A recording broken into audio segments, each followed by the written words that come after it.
Aula 16, dinâmica impulsiva, página 83. Então, dinâmica impulsiva, página 83. Vamos lá, então? Então, a primeira coisa que a gente tem que dar uma olhada aqui, pessoal, é a definição de quantidade de movimento ou momento linear, tá?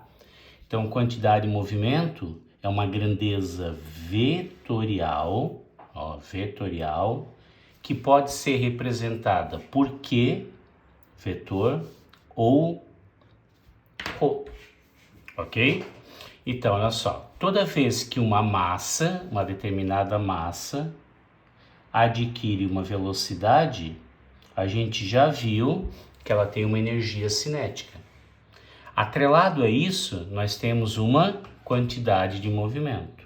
Então, essa quantidade de movimento ou momento linear é definida como o produto da massa do corpo vezes a velocidade que ele adquire, ok? Então, observe que massa e velocidade são inversamente proporcionais. Para a mesma quantidade de movimento, para o mesmo momento linear, quanto maior a massa, menor a velocidade, ok? Quais são as unidades? Vamos lá. Massa é dada em quilogramas, né?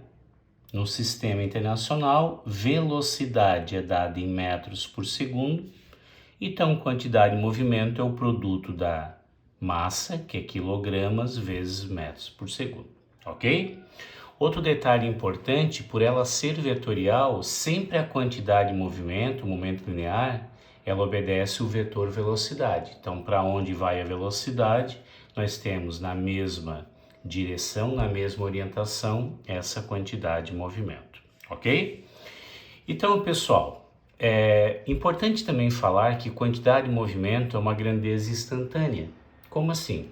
Na hora que muda a velocidade, instantaneamente mudará também a quantidade de movimento. É diferente, por exemplo, de impulso. Impulso, tá? Você aplica uma força durante o intervalo de tempo, então aqui, o impulso depende do tempo. Então esse jogador aqui, quando ele dá um chute na bola, ao dar um chute na bola, ele aplica uma força e na mesma direção e sentido, nós temos uma grandeza também vetorial, que é o impulso, tá?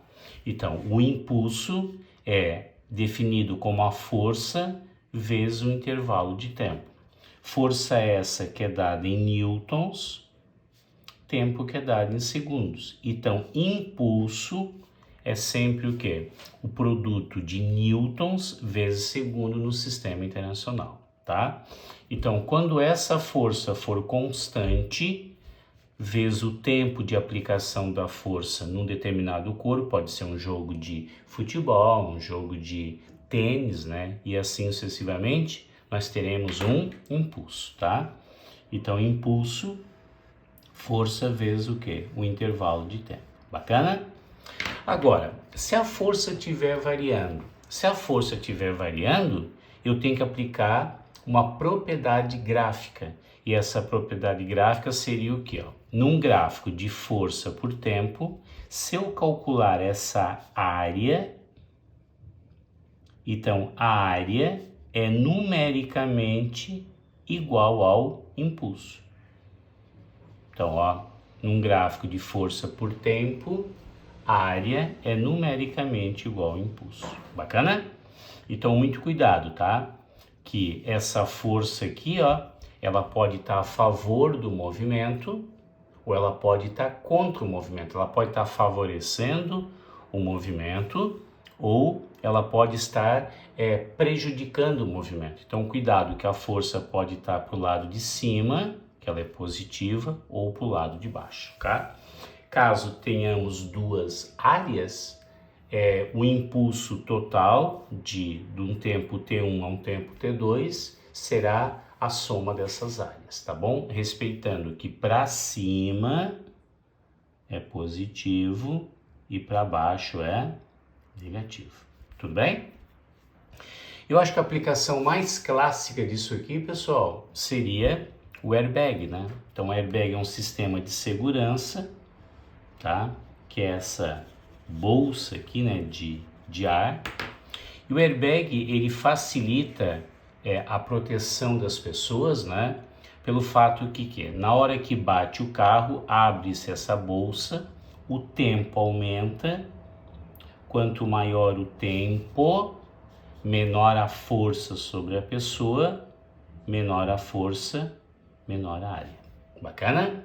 Então cuidado, que um carro com airbag ou sem airbag, apesar que hoje em dia todos eles têm que ter airbags, né? Então, o impulso é o mesmo. O que muda é a força aplicada no ocupante. Então, como aquele vai demorar mais para chegar ao repouso ali, né? Pelo fato que você tem o quê? Que esvaziar aquela bolsa. Então, a força aplicada na pessoa, né? No caso aqui, no ocupante, na hora que bater o carro, será menor, tá? Então guarda, ó, no airbag aumenta-se o tempo, diminui-se a força. Bacana?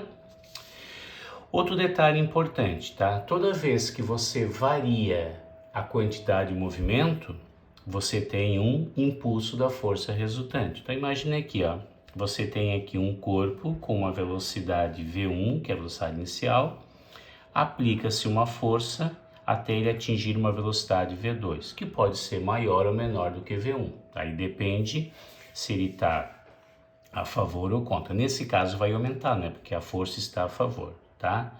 Então quer dizer que o impulso, ele é sempre igual à variação da quantidade de movimento, tá? Então a gente poderia até ver de onde vem essa equação, ó. Quem é força? Massa vezes aceleração. Quem é aceleração? ΔV sobre ΔT. Quem é ΔV? Final menos inicial. Então fica mv final, mv inicial. Mas o que é m vezes v? Quantidade de movimento. Então aqui, ó, pessoal, o impulso é a quantidade de movimento final, que pode ser Q, lá no teu formulário, ou ρ, menos a quantidade de movimento inicial, que pode ser Q0 ou ρ0. Aceite as duas, tá? É mais comum o Q, mas de vez em quando aparece o ρ, tá? Então é sempre um menos o outro, tá? Cuidado com um detalhe aqui, ó. Vou dar uma grifada nisso aqui, né? Cuidado com um detalhe. Qual é o detalhe, tá? O detalhe é que se por acaso a bolinha for lá, bater e voltar, ela mudou quem? O sentido da velocidade. Então ela mudou a quantidade de movimento. Aí menos da diferença com menos que ele está voltando com o sentido oposto, menos com menos é mais, tá? Então guarda assim, ó. Quando ele bate e volta na mesma direção em sentido oposto, o impulso é a quantidade de movimento final, aqui é menos, inverteu o sentido, menos com menos é mais, tá? Então você poderia dizer que o impulso é a quantidade final, ó, final, menos a quantidade o quê? Inicial. Tudo bem? Só que aqui tem que somar, tá, gente?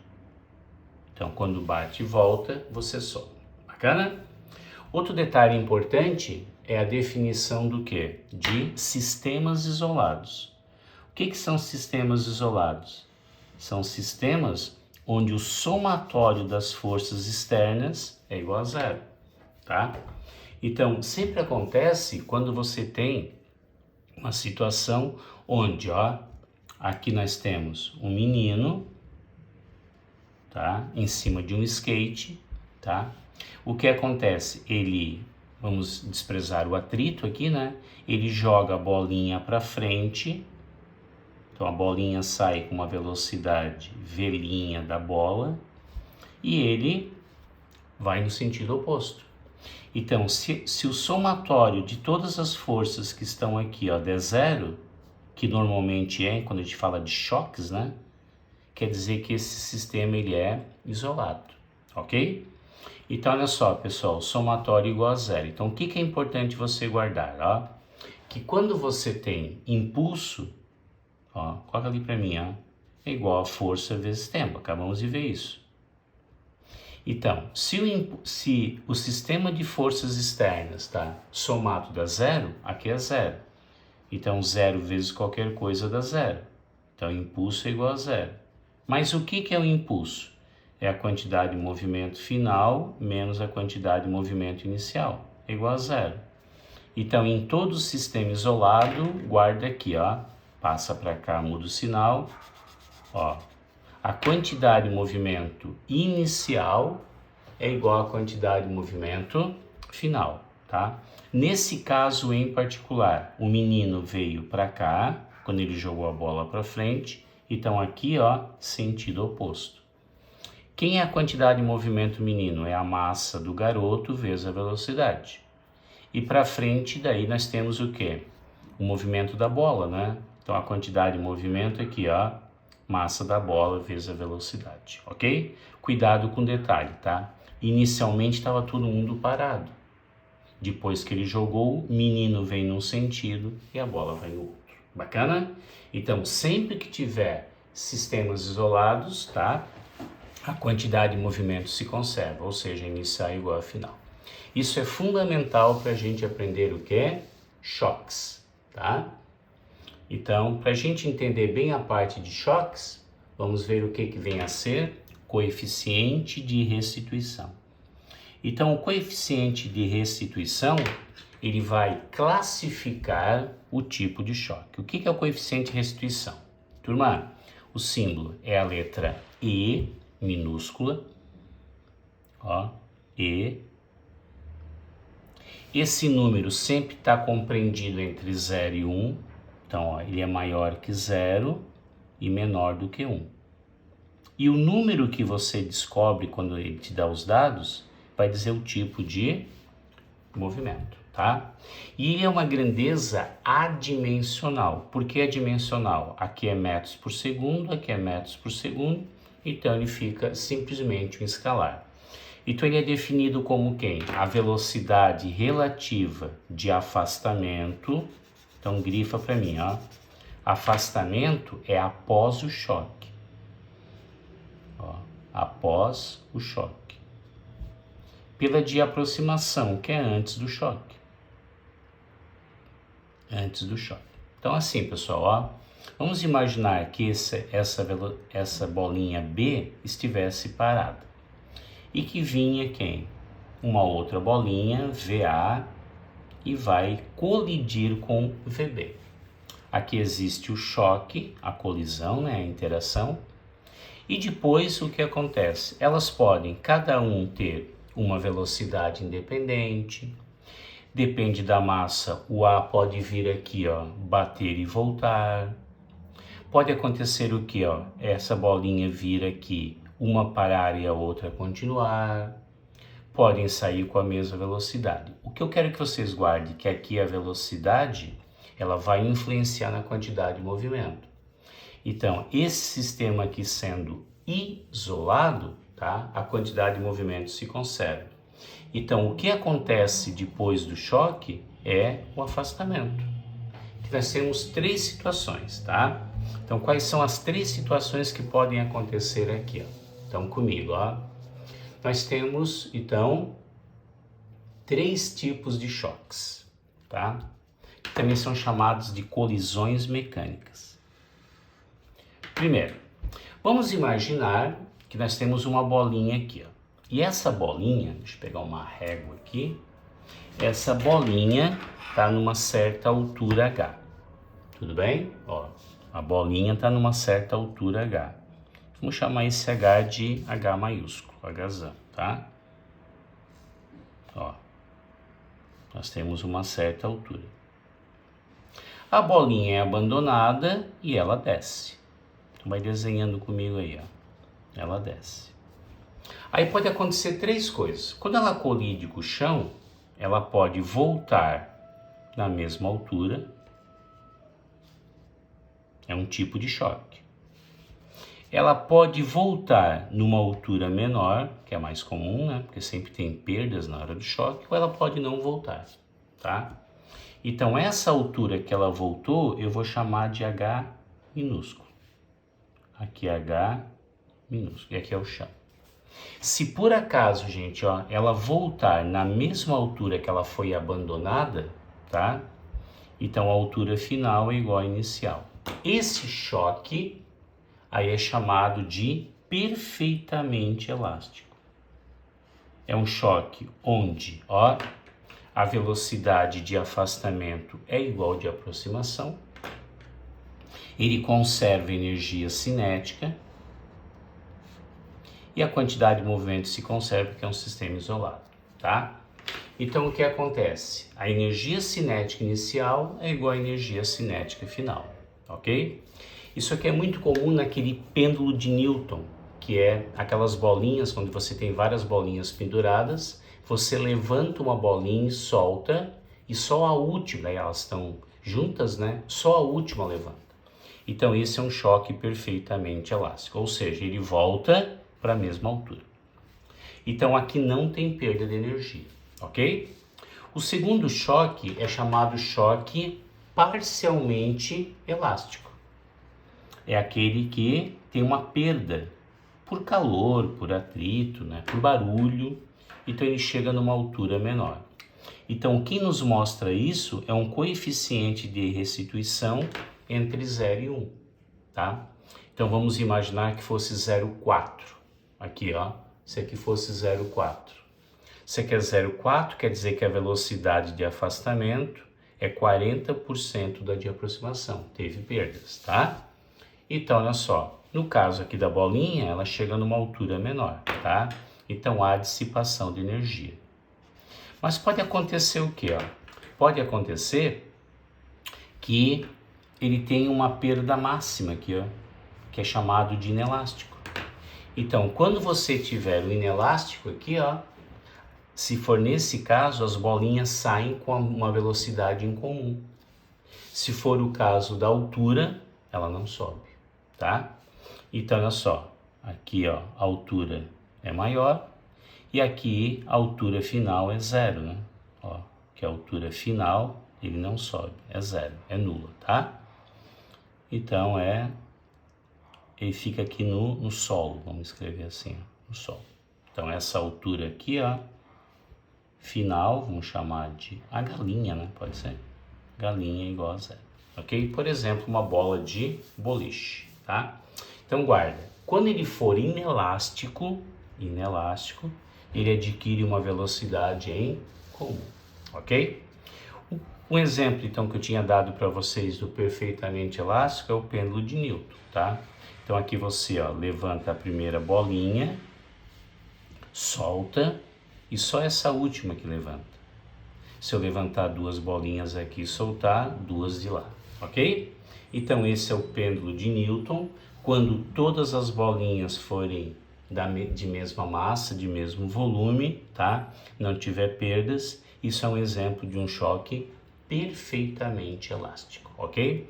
Pode acontecer também, sabe o que, pessoal? Uma transferência de velocidade. Então, uma bolinha está parada, a outra vem, bate, essa fica parada e a outra continua. Tudo bem? Então, guarda bem essa tabelinha que é importante, ó.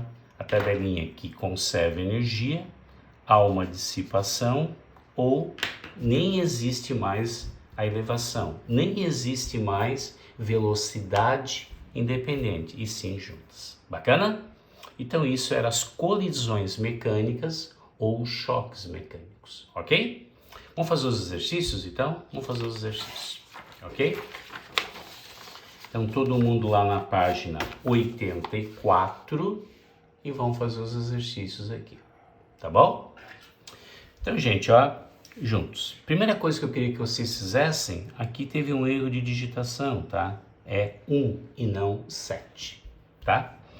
Em um experimento de uma colisão inelástica, tá aqui, ó, inelástica, então eles vão ficar juntos, tá? Entre dois móveis A e B, enquanto o móvel A está se movimentando, o B estava parado, até o instante da colisão. Então, o que vai acontecer aqui, ó? Eu tinha uma bolinha, que ele chamou de A, e tinha uma velocidade VA. Tudo bem? E tinha um B parado. Então, VB igual a 0, estava em repouso. Elas se colidem, o gráfico vai determinar essa velocidade, né? E depois elas fazem o quê? Elas permanecem juntos. com uma velocidade em comum. Então, grifa bem, isso é um choque inelástico. Sempre que elas ficam juntos, são inelásticos, tá? Após a colisão, os dois móveis continuam juntos, ó, inelástico. Ele reforça isso. Em movimento, como mostra o gráfico acima. Se a massa de A é 90, quanto que é a massa de B? Então, gente, ó, o primeiro passo é, ó, quantidade de movimento inicial, pode ser o Q ou Rho, é igual a quem? Quantidade de movimento final. Sempre começa assim. Quem é quantidade de movimento? M vezes V. Como isso aqui está parado, ó, como aqui está parado, ele não tem quantidade de movimento, né? Então fica assim, ó, a quantidade de movimento de A mais a quantidade de movimento de B, que é zero, né? É igual a quantidade de movimento final, que eles gostam de chamar de Q'. Quem é quantidade de movimento? MA vezes VA mais MB VB. Aqui você soma as duas, MA mais B vezes V'. Ok? Qual era a massa de A? 90.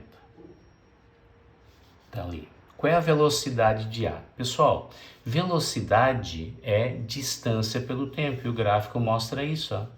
Então, velocidade de A, dá para ver aí? Ó, velocidade de A é a distância, né? Então, ele percorreu 30 centímetros. Em quanto tempo? 2 segundos. Então, a velocidade de A vale quanto? Ó, 30 por 2, dá 15 metros por segundo. Opa, centímetros por segundo, tá? Então, aqui ficou quanto? 15. Como está tudo em centímetros, não precisa transformar para metros por segundo. A massa de B eu quero saber, e aqui ela estava parada, então tira fora, tá?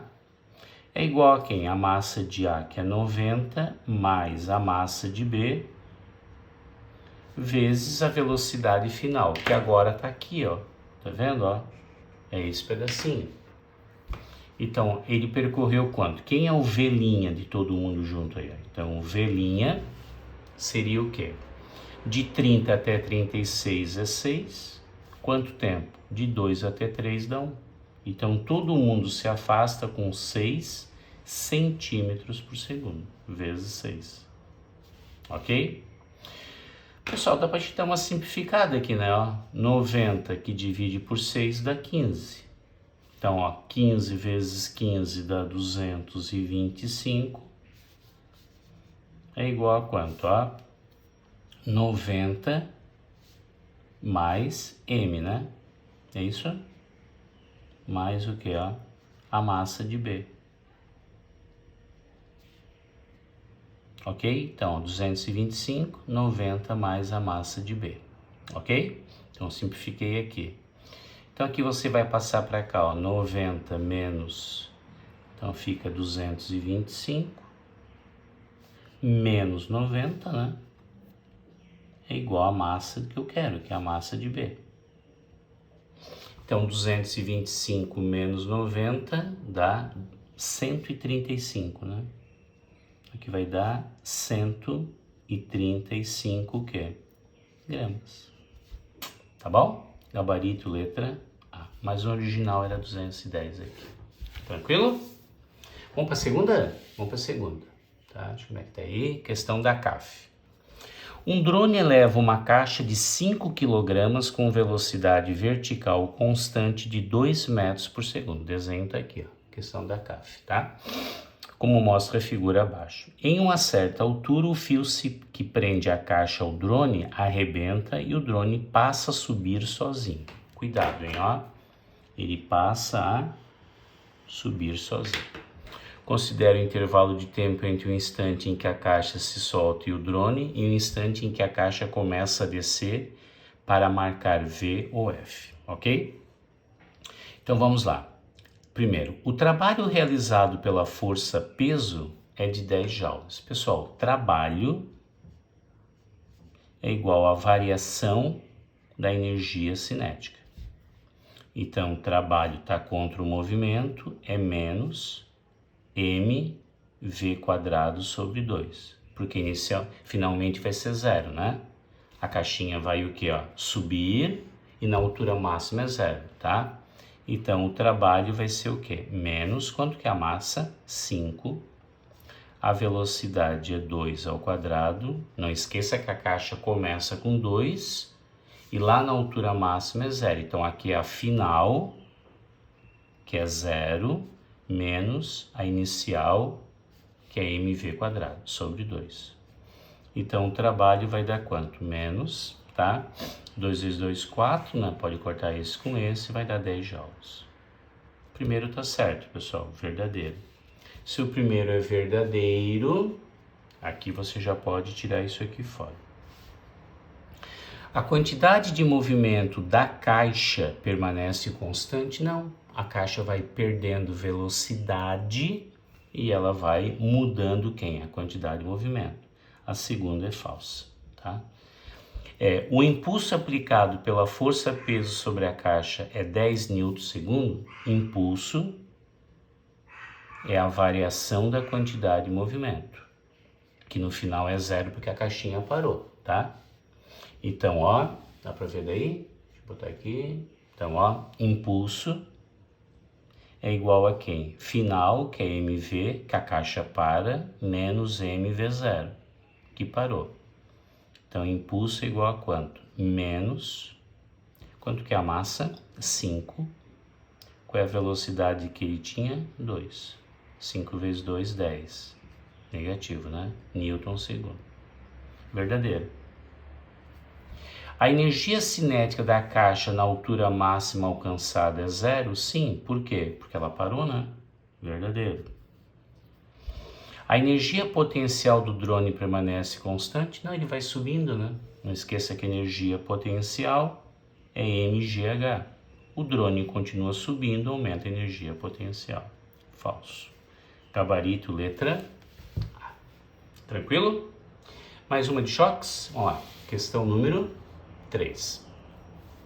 Um pêndulo balístico é um dos dispositivos usados para medir a velocidade de projéteis. Admita que o pêndulo, composto basicamente por um bloco de madeira de massa 2,9 kg, que é isso aqui, ó, 2,9 kg, em repouso, suspenso por fios ideais e massa desprezível, conforme a figura abaixo. Estando o bloco na sua posição natural de equilíbrio, um projétil de 100 gramas, cuidado que aqui está em quilogramas, tem que passar para quilo aqui, o gramas, que é só dividir por 1000, é atirado horizontalmente com 300, alojando-se neste. Após a colisão, bloco mais bala adquire uma velocidade. Novamente é uma questão de colisões inelásticas, tá? Vamos fazer juntos então? Ó. Então, quantidade de movimento inicial é igual a quem? Quantidade de movimento final. Turma, quem tinha velocidade? A bala, né? Quantidade da bala, do projétil, tá de projétil aqui, né? É igual a quem? Quantidade final, que é quem? O bloco mais o projétil. Ele ficou grudado. Então aqui ficou quem, ó? M vezes V é igual a M do projétil mais M do bloco vezes a velocidade de afastamento, V'. Qual era a massa do projétil? 100 gramas, passa para quilogramas, 0,1. Qual era a velocidade? 300. Qual era a massa do projétil? 0,1. A massa do bloco é 2,9 vezes V'. Corta esse com esse, tá? Então aqui vai dar quem, ó? 30 é igual a quanto? 3 vezes a velocidade final. 30 que divide por 3, todo mundo se afasta com 10 metros por segundo. Ok? Então, gente, ó, é um tipo de matéria que você tem que tomar cuidado principalmente com vetores, tá? Se está no mesmo sentido, sentido oposto, porque ele leva junto quem há quantidade de movimento. Bacana? Gostaria que vocês fizessem os exercícios, tá? E a gente sempre vai ter aquela nossa live de dúvidas lá, né? Deixa eu botar mais para cá para vocês continuarem copiando aqui. Lá na nossa sexta-feira às 2 horas da tarde, ok? Então, Então, até a nossa próxima aula, ok? Grande abraço, tchau!